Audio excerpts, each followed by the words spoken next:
అందరికీ నమస్కారమండి. నిత్య విద్యార్థి యూట్యూబ్ ఛానల్కు స్వాగతం సుస్వాగతం మిత్రులారా. ఈరోజు మరొక అంశంతో మీ ముందుకు వచ్చాను. ఆశావాదికి కష్టాలు కనిపించవు, కేవలం అవకాశాలే కనిపిస్తాయి.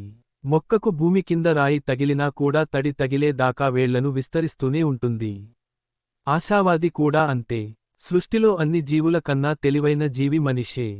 కాని ఏ జీవి కూడా ఓడిపోవాలని అనుకోవు. పరిస్థితులు కలిసి రాకపోతే ఏ జీవి ఆత్మహత్యలు చేసుకోవు. కాని మన దౌర్భాగ్యం ఏంటంటే మనిషి మాత్రం ఈ పనులన్నీ చేస్తాడు.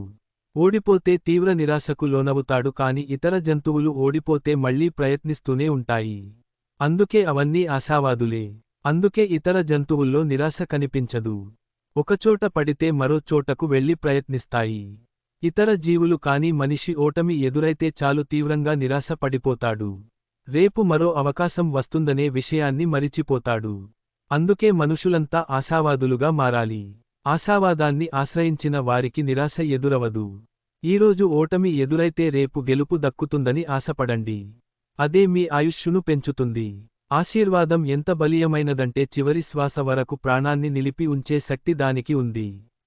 ఇలాంటి మంచి విషయాలు కోసం చూస్తూనే ఉండండి నిత్య విద్యార్థి యూట్యూబ్ ఛానల్.